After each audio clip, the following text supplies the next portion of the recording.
الحمدللہ رب العالمین والصلاة والسلام علی سید الانبیاء والمرسلین اما بعد فاعوذ باللہ من الشیطان الرجیم بسم اللہ الرحمن الرحیم۔ الحمدللہ آج 30ویں سپارے کا نصف تلاوت کیا گیا، اور آپ جانتے ہیں کہ 30ویں سپارے میں مختصر بکثرت صورتیں موجود ہیں۔ انشاءاللہ ہم سورہ تکویر سے آغاز کریں گے۔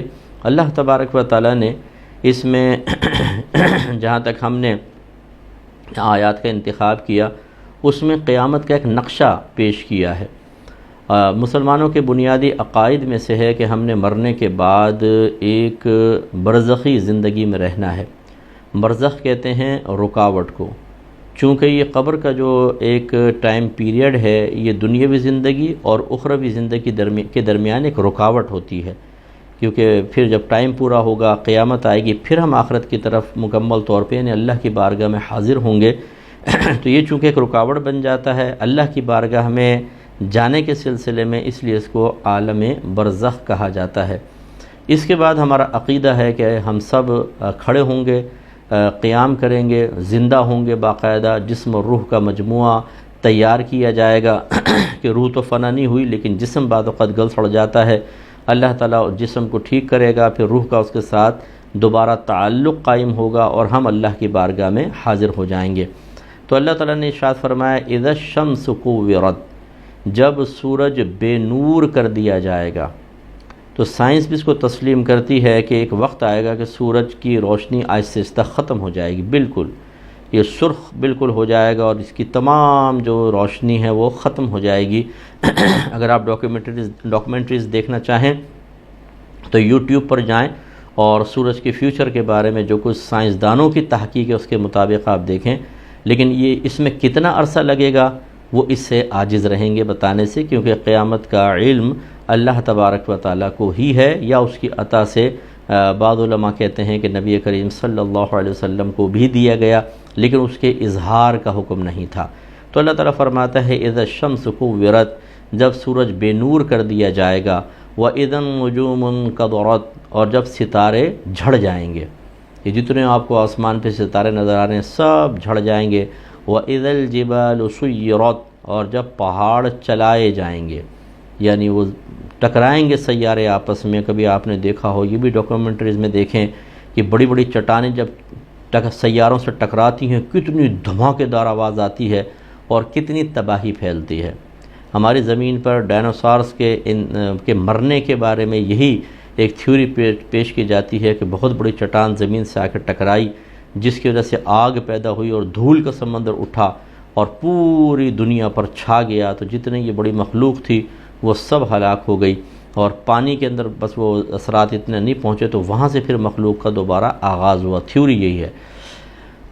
پھر اللہ تعالیٰ فرماتا ہے وَإِذَا الْعِشَارُ عُطِّلَتْ، اور جب دودھ والی اونٹنیاں یا حاملہ اونٹنیاں کھلی پھریں گی۔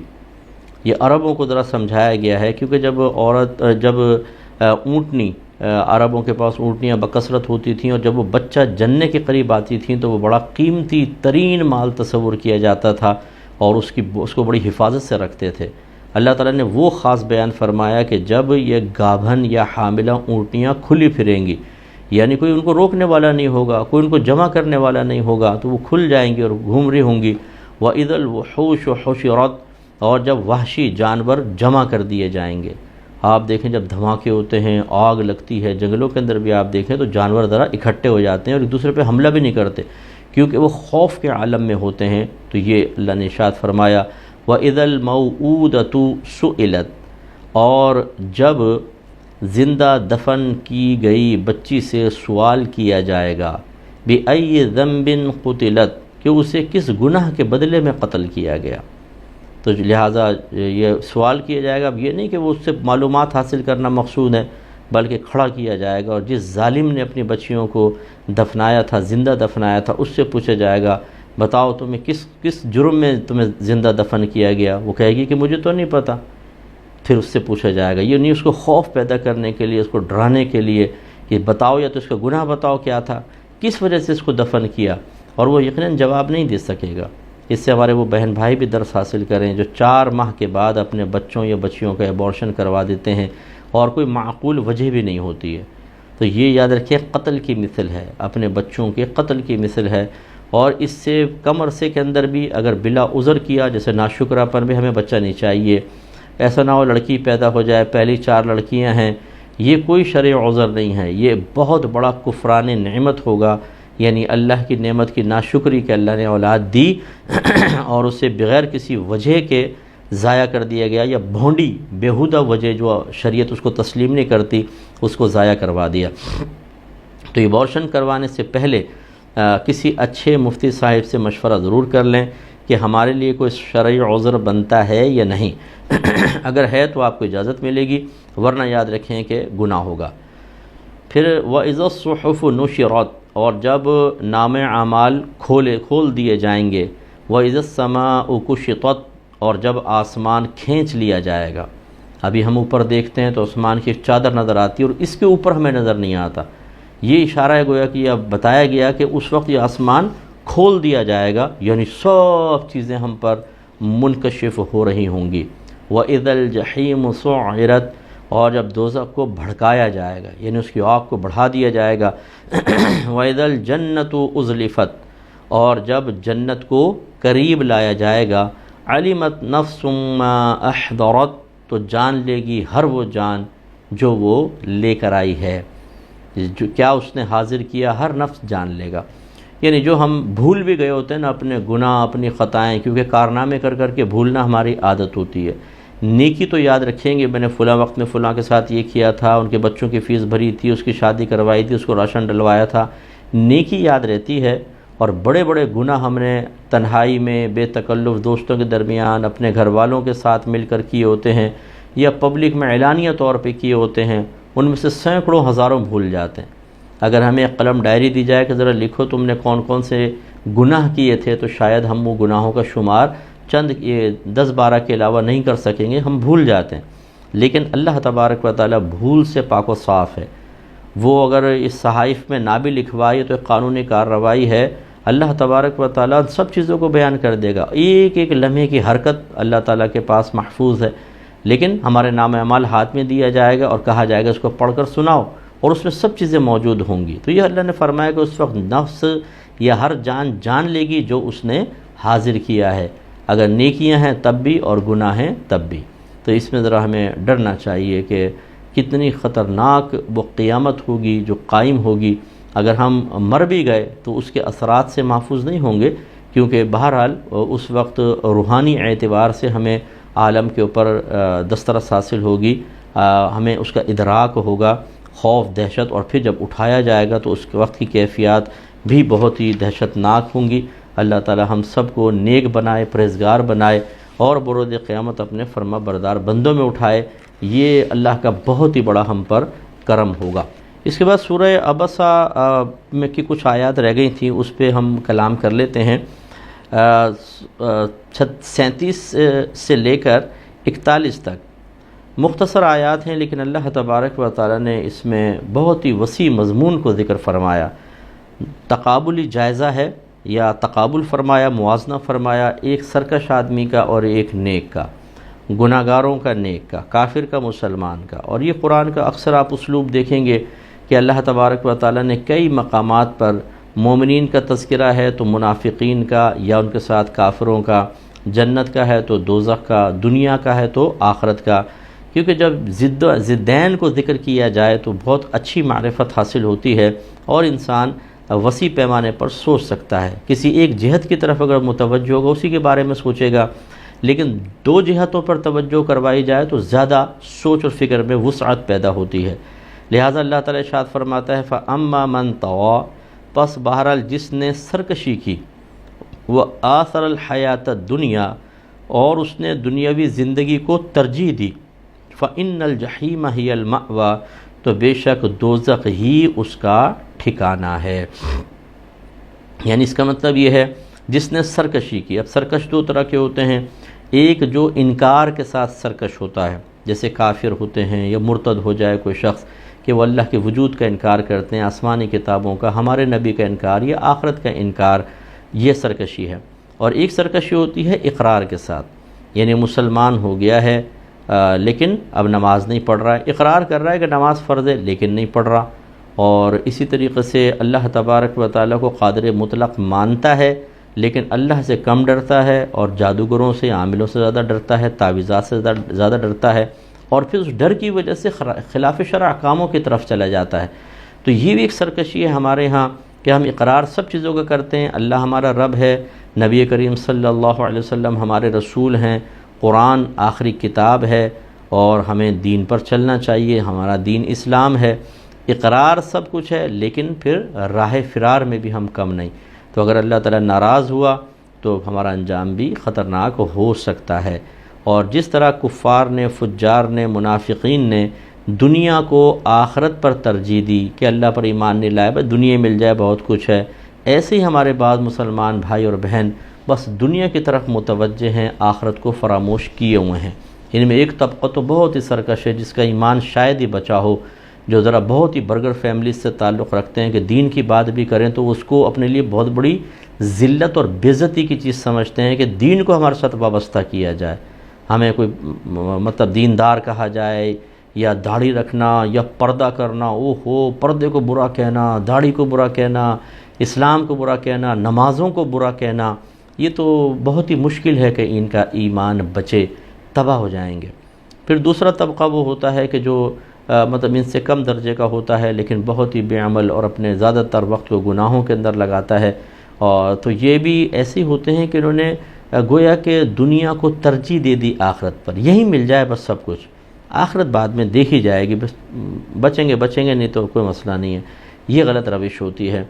دیکھیں اب اس کے مقابلے میں اللہ تعالیٰ ارشاد فرماتا ہے وَأَمَّا مَنْ خَافَ مَقَامَ رَبِّهِ، اور بہرحال جو اپنے رب کے سامنے کھڑے ہونے سے ڈرا، وَنَهَى النَّفْسَ عَنِ الْهَوَىٰ، اور اس نے نفس کو حرام خواہشات سے روک لیا، خراب نہیں سوچا، خراب نہیں دیکھا، خراب نہیں بولا، خراب چیزوں کی طرف ہاتھ نہیں بڑھایا، اپنے ستر کو خراب کاموں میں استعمال نہیں کیا، غلط طریقے سے پیسہ نہیں کمایا، غلط مقام پر خرچ نہیں کیا، غلط قسم کی صحبت نہیں رکھی، یہ سب چیزیں نفس کو حرام خواہشات سے روکنے میں آتی ہیں۔ تو وَنَهَى النَّفْسَ عَنِ الْهَوَىٰ، اور جس نے روکا نفس کو خواہشات سے، فَإِنَّ الْجَنَّةَ هِيَ الْمَأْوَىٰ، تو بے شک جنت ہی اس کا ٹھکانہ ہے۔ تو دیکھیں کتنی پیاری بات ہمیں سمجھا دیا گیا کہ دنیا کو آخرت پر نہیں بلکہ آخرت کو دنیا پہ ترجیح دیں۔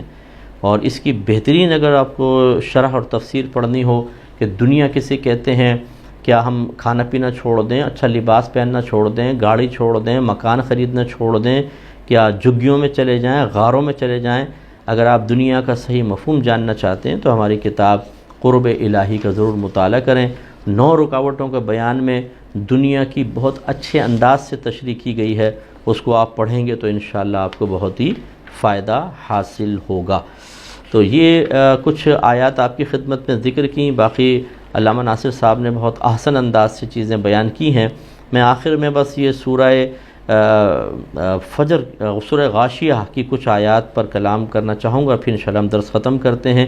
اللہ تعالیٰ ارشاد فرماتا ہے، اچھا یہ اب اللہ تعالیٰ نے اپنے کمال قدرت کی طرف متوجہ کیا ہے کہ ہم اس پہ غور کریں، تفکر کریں اور اس سے درس حاصل کریں۔ لہٰذا اللہ تعالیٰ فرماتا ہے افلا ینظرون الی الابل کیف خلقت، کیا پس وہ نہیں دیکھتے ہیں اونٹ کی طرف کہ کیسے پیدا کیا گیا، اسے کیسے تخلیق کیا گیا، وإلی السماء کیف رفعت، اور وہ آسمان کی طرف نہیں دیکھتے کہ اسے کیسے بلندی عطا کی گئی، وإلی الجبال کیف نصبت، اور یہ پہاڑوں کی طرف نہیں دیکھتے کہ ان کو کیسے قائم کیا گیا، وإلی الارض کیف سطحت، اور زمین کی طرف نہیں دیکھتے کہ اسے کیسا بچھا دیا گیا۔ فذکر، تو اے حبیب کریم صلی اللہ علیہ وسلم آپ نصیحت فرمائیے، انما انت مذکر، محض آپ تو ایک نصیحت فرمانے والے ہیں۔ اب یہاں پر جو ہے ہمیں دعوت فکر دی جا رہی ہے۔ ہم بعض اوقات سمجھتے ہیں نماز پڑھو، روزہ رکھو، زکوٰۃ دو، حج کرو، ہماری گھر کی بہنیں تسبیحیں لے کے بیٹھی ہوئی ہیں، وظیفے پڑھتی چلی جا رہی ہیں، اور ہم قرآن پاک کی تلاوت کر رہے ہیں ترجمہ تفسیر کے بغیر، نعت خوانیوں میں شرکت کر لی، محافل میں ختم قادریہ میں جا کر بیٹھ گئے، تو ہم سمجھتے ہیں بس عبادات یہی ہیں، نیک اعمال یہی ہیں، لیکن ایک اور بھی بہت بڑی عبادت ہے جس سے ہمارے اکثر مسلمان غافل ہیں، اور وہ ہے اخروی معاملات پر غور و تفکر کرنا، اللہ تعالیٰ کی قدرت کے دلائل کو جاننا، ان کو پر غور و تفکر کرنا اور ان سے اللہ کی معرفت حاصل کرنا۔ نبی کریم صلی اللہ علیہ وسلم ارشاد فرماتے ہیں کہ گھڑی بھر کا غور و تفکر سال بھر کی عبادت سے بہتر ہے۔ سال بھر کہاں گھڑی بھر کا غور و تفکر، یعنی اخروی معاملات میں اللہ تبارک و تعالیٰ کی قدرت کے دلائل پر غور و تفکر، یہی اس کی دعوت دی جا رہی ہے۔ اللہ تعالیٰ فرماتا ہے کیا وہ نہیں دیکھتے کہ اللہ نے اونٹ کو کیسا پیدا کیا، اونٹ کو کیسے پیدا کیا گیا، یعنی وہ دیکھیں کہ ایک تو بناوٹ اس کی دیکھیں، اس کے ہونٹ دیکھیں، دانت دیکھیں، آنکھیں، اس کی ٹانگیں، اس کا پورا پیٹ اور اس کے دم وغیرہ، پھر اس کے بعد اس کے جو نظام ہے کہ وہ کیسا صحرا میں چلتا ہے جہاں آپ اور میں پاؤں ٹکا لیں تو چھالے پڑ جائیں اور چلنا مشکل ہو جائے، لیکن وہ اونٹ میلوں کا سفر، سینکڑوں میل کا سفر طے کرتا ہے۔ اللہ نے کیسے پاؤں بنائے، کیسے وہ اپنے کوہان میں پانی جمع رکھتا ہے، کس طریقے سے وہاں کی جھلستی ہوئی ہوا کے اندر چلتا ہے، یہ دعوت دی اللہ نے، دعوت فکر۔ خود بخود تو نہیں ہوا نا، کوئی چیز اتفاقاً نہیں ہوتی، یاد رکھیں سب میرے اللہ کا کمال ہے۔ تو اس کا مطلب یہ تو ایک اونٹ کو، چونکہ عرب لوگ اونٹ سے زیادہ شغف رکھتے تھے تو اللہ نے دعوت دی کہ اونٹ کو نہیں دیکھتے ہو کہ کیسا اللہ نے بنایا۔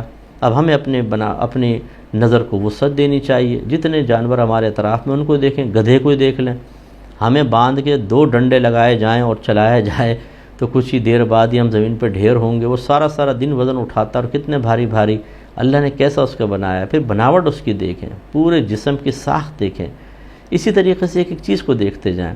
تو میں آپ کو گزارش کرتا ہوں کہ یہ ڈاکومنٹریز ہوتی ہیں یوٹیوب پر، اب میں چینل کا نام نہیں لیتا ہوں، وہ پھر خاص مسائل بن جاتے ہیں، تو مختلف کلپس وہاں پہ ڈلے ہوں گے، آپ ان کو دیکھیے۔ اینیمل لکھیں، بس اینیمل لکھیں گے بہت سارا آ جائے گا، ان کو آپ دیکھیں۔ ٹرانسلیٹڈ بھی ہوتے ہیں، یعنی اس میں اردو کے اندر بھی ہیں، دیگر زبانوں کے اندر بھی ہیں، آپ ان کو کھولیں اور دیکھیں۔ جانوروں کے بارے میں جو تحقیقات کی گئی ہیں وہ کیسی ہیں، سمندر میں مچھلیوں کے بارے میں، کیڑے مکوڑوں کے بارے میں، پرندوں کے بارے میں، بیکٹیریاز کے بارے میں، درندوں کے بارے میں، انہیں دیکھیں۔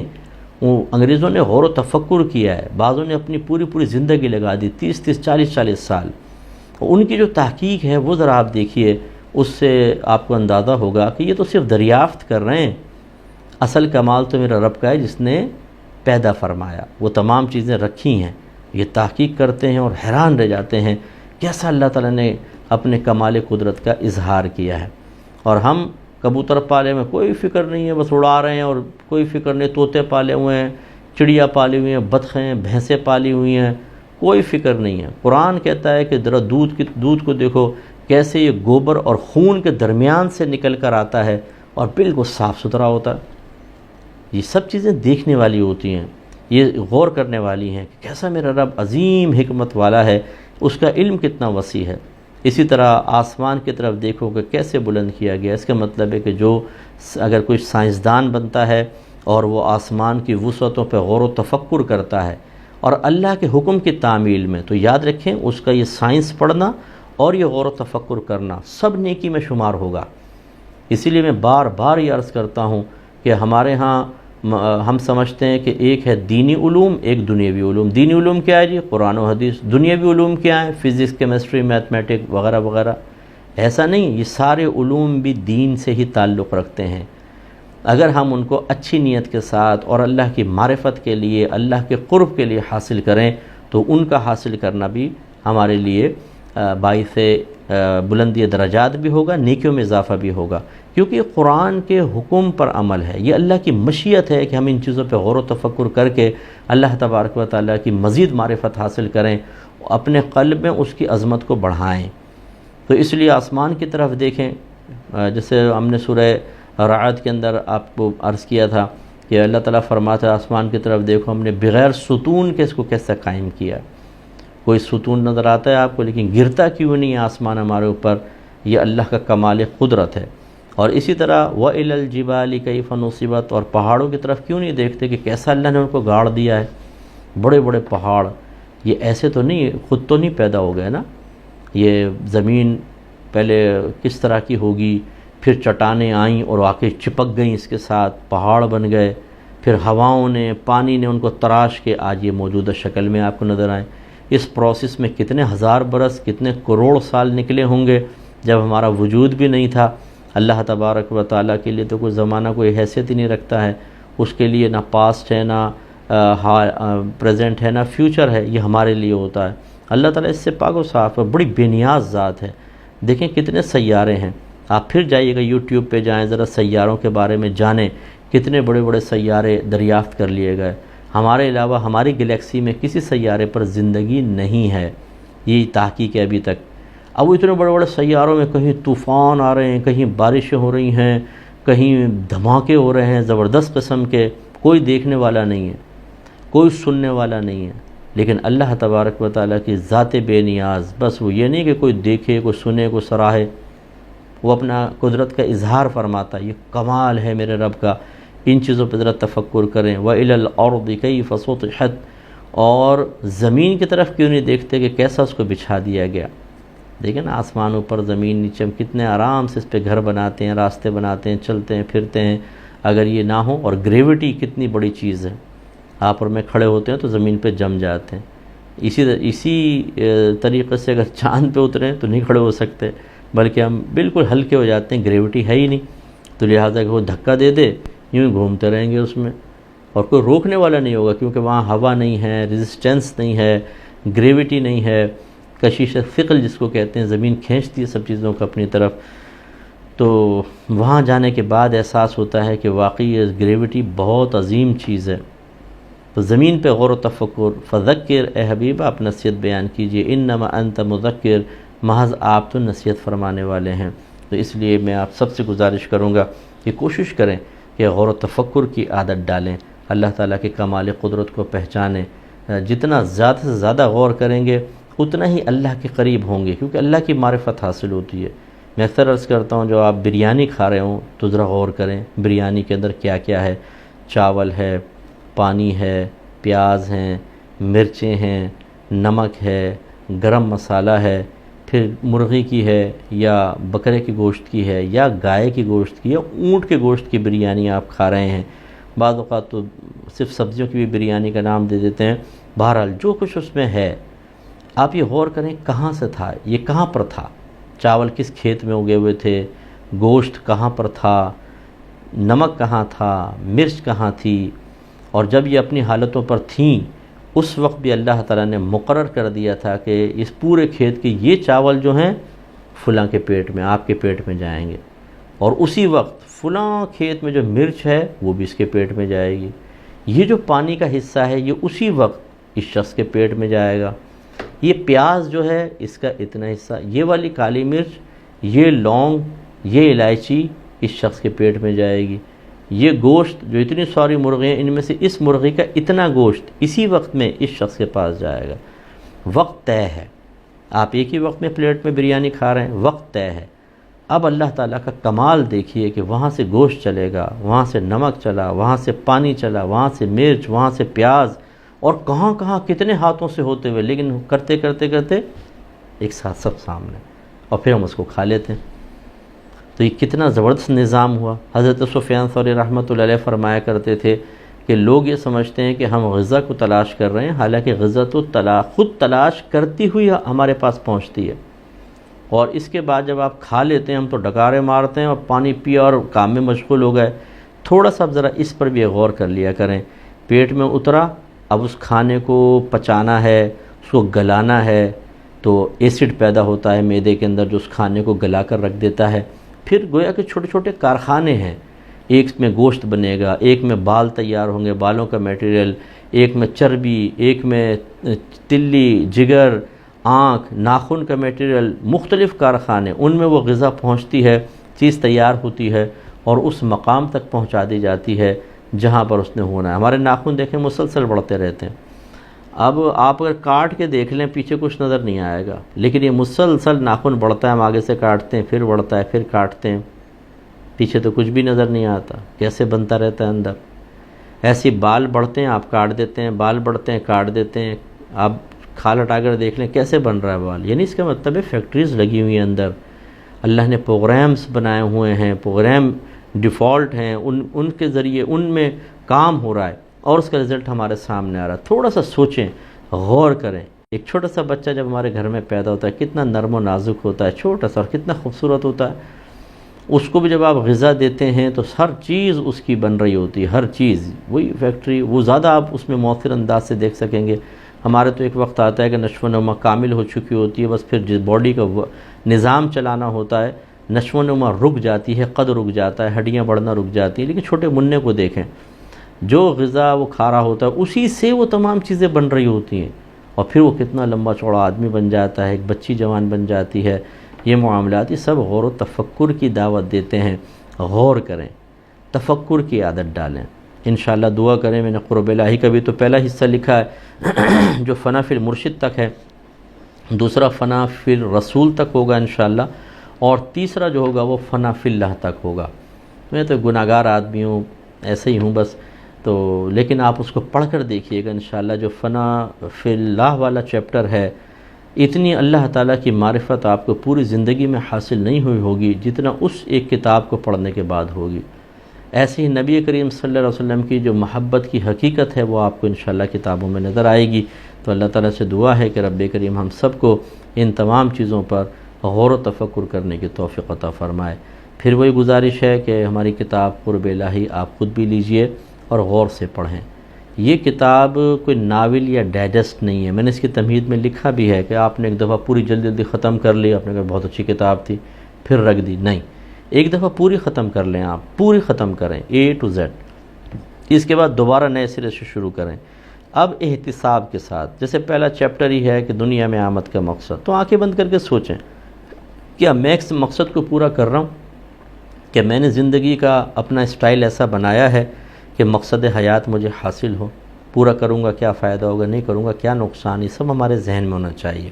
اس کتاب کے ہر چیپٹر کے جو بنیادی اور مرکزی مضامین ہے، جب تک یہاں نہیں ہوں گے اور اس کے تقاضے کے مطابق ہم عمل نہیں کریں گے، تب تک اس کتاب کے پڑھنے کا وہ آپ کو فائدہ حاصل نہیں ہوگا جو ہونا چاہیے۔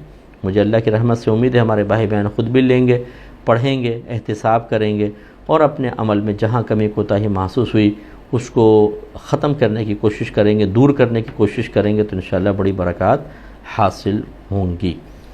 دعا کر لیتے ہیں۔ بسم اللہ الرحمن الرحیم، الحمدللہ رب العالمین والصلاة والسلام علی سید الانبیاء والمرسلین، یا ارحم الراحمین یا ارحم الراحمین یا ارحم الراحمین۔ یا مالک مولا، ہم سب بھائیوں کا، بہنوں کا اس درس قرآن میں شرکت کرنا اپنی بارگاہ ہمیں قبول و منظور فرما لے۔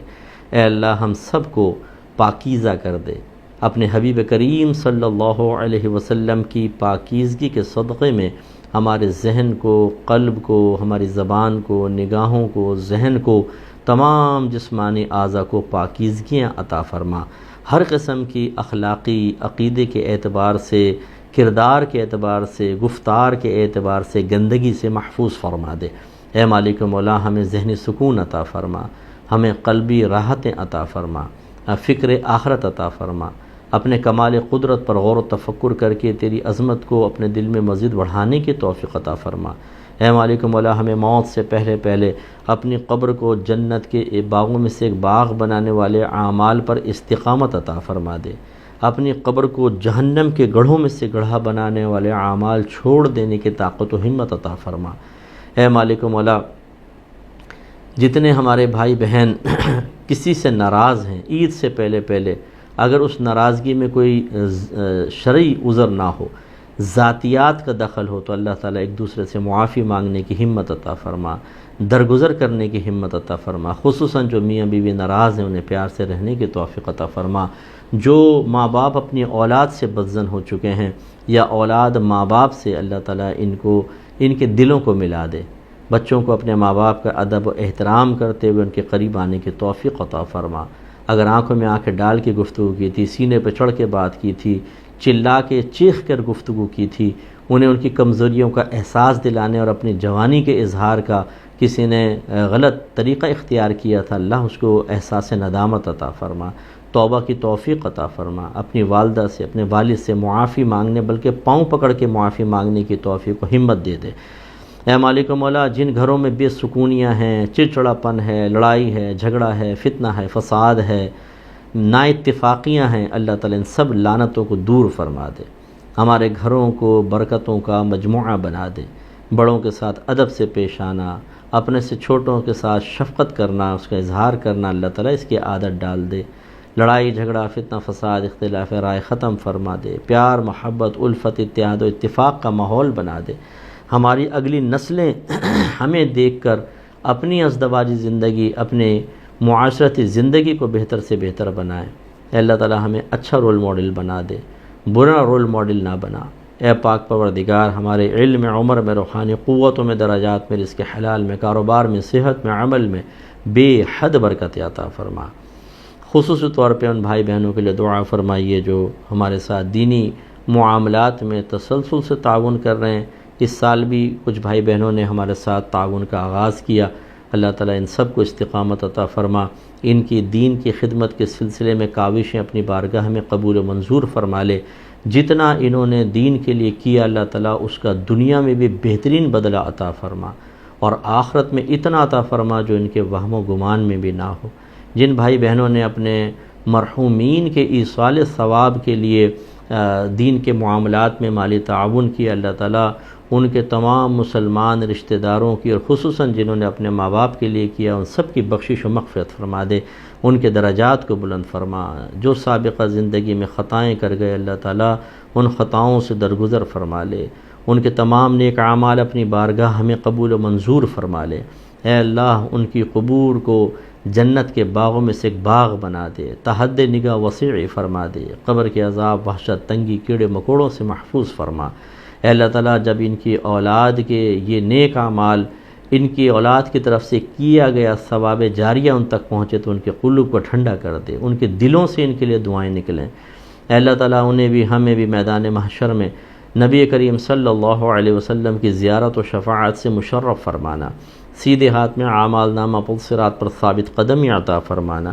اے اللہ تعالیٰ، نبی کریم صلی اللہ علیہ وسلم کے مبارک ہاتھوں سے حوض کوثر کے چھلکتے ہوئے جام پینے کی توفیق عطا فرمانا۔ جس طرح ہم سب یہاں دعا میں اگرچہ دور دور ہیں لیکن دعا میں شریک ہیں، ایک اجتماعی طور پہ دعا ہو رہی ہے، یا رب کریم جنت الفردوس میں اپنے حبیب کریم صلی اللہ علیہ وسلم کی خصوصی مجالس میں اسی طرح ہم سب کو جمع ہو جانے کی توفیق عطا فرمانا۔ صلی اللہ تعالی علی خیر خلقہ و نور عرشہ سیدنا و مولانا محمد وعلی آلہ و صحبہ اجمعین برحمتک یا ارحم الراحمین۔